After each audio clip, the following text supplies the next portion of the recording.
Dudley, the Vagrant engine, written by the Berry Truck and re-narrated by Wingstriker 3801. Story number 3, Cannonball. Following his accident, Bear was confined to local passenger runs. Perhaps a slower pace will remind you to take care, Sir Topham Hatt sternly advised. Yes, sir, sighed Bear sullenly. Cheer up, lad, smiled Donald. At least being a mixed traffic engine means you can still work. Imagine if you're a strictly goods engine. Bear smiled, but from another corner of the shed, Dudley listened with intent. Strictly a goods engine,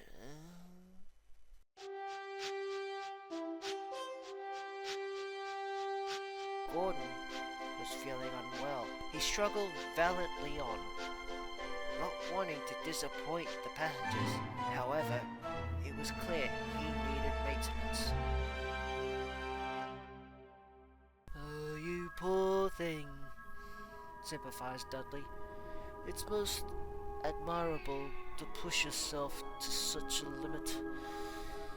Certainly wouldn't get that from any diesel. I always longed for a chance at an express run of my own. He gave a heavy sigh. Alas, my class only ever pulled coal trains and other goods. Workers' work, mind you. But it would be superb to coast along with coaches. I suppose I'll never get my chance. The other railways certainly wouldn't provide such an opportunity. Well, luckily you're not on the other railway then, smiled James. Bear and I normally took the express in Gordon's absence, but I'm sure you could have a try. What do you say, Bear? Bear was hoping a good express run would put him back into Topham Hatt's good graces.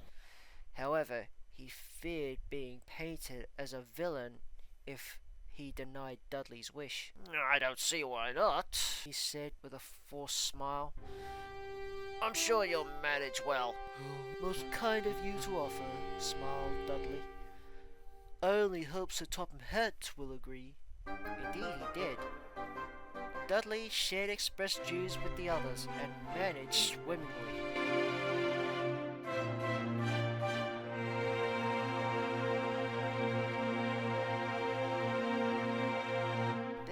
The weather changed. The sky turned gloomy and grey. Mercifully, the rain was light, but one morning the yard manager brought worrying news. Well, heavy rain is in the forecast today, he advised. A temporary speed restriction will be in place on the main line, so mind yourself and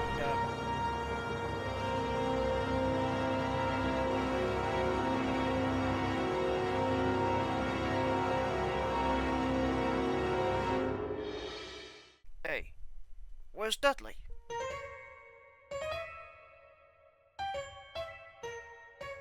Oh, he's gone to the station, sir, said Bear.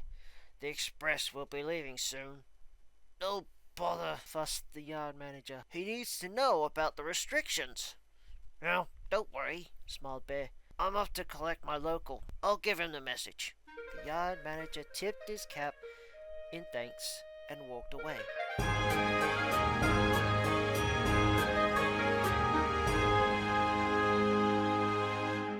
Dudley was sizzling happily when Bear rolled up. There's a speed restriction due to the rain, he advised. You'd best... I'll manage just fine, thank you. Excuse me? I was built for fast services. I didn't survive wartime by crawling along, you know. A little rain won't impede my work. It isn't about your work, huffed Bear. It's about your passengers' safety. Yes, well, give your little maneuver the other day, grinned Dudley. You're hardly qualified to preach about safety. Dudley chortled away.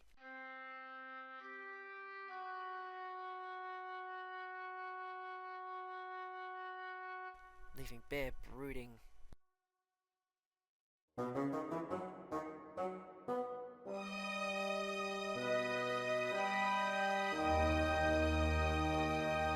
Wet weather loosened soil on the hillsides along the track. This in turn creates potential for landslides. Mrs. Kindly had saved Thomas from one many years ago, but the main line wasn't lucky enough to have its own Mrs. Kindly. As such, speed restrictions were enacted to stop engines from crashing into any shifting earth. Dudley didn't care for the speed limit. He thundered along with the express, determined to prove himself. To the big engines down, chuckled Dudley. Now to get rid of that pesky diesel. If Dudley hadn't been so busy scheming, he might have heard the rumbling of the hillside ahead.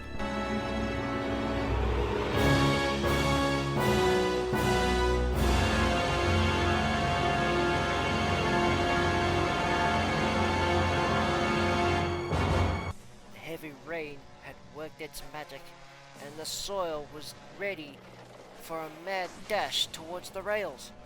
The driver was the first to notice it. "Yikes!" he shouted. Dudley broke from his thoughts to see the earth tumbling down the hillside. "Oh, we'll never stop in time," he cried. "More steam! Now!" The driver threw over the regulator. Dudley's side rods blurred. His wheels pounded the rails. "Come on," he shouted. He flew past just in time. The earth clattered down behind the last coach, blocking the line and shaking the rails. They were safe.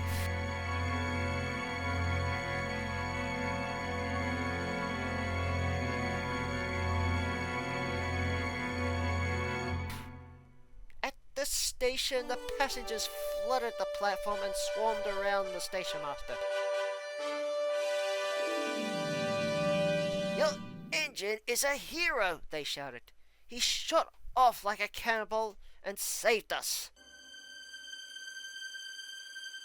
"Well, I'll be sure to tell Sir Tom Hat," smiled the station master. Dudley smirked, but when he arrived back at the sheds, the greeting was far from warm.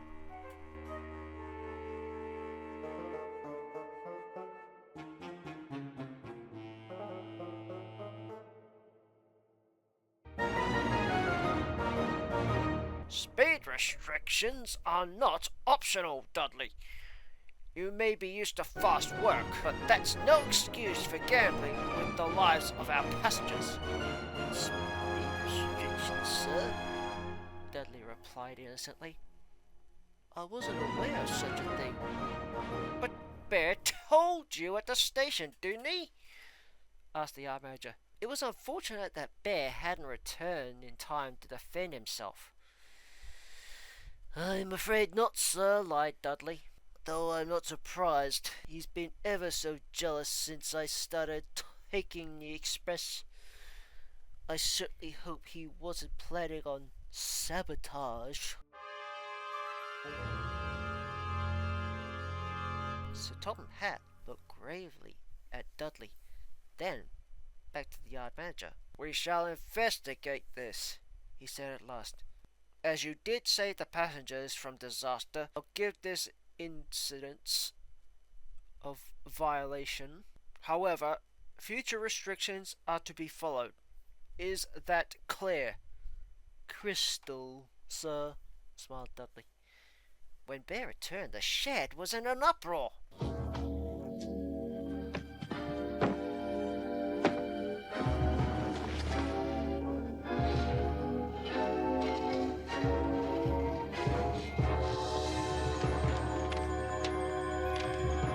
"Why are you so threatened by Dudley?" Gordon demanded. "Never thought you'd be stooping this low. Henry said you were different from the other diesels," snorted James. "But I suppose you deceived him too." "What? But I didn't." Bear stuttered in disbelief. looking to Dudley to speak the truth. Such a shame, Dudley said in a low voice. I'd certainly hoped you were different.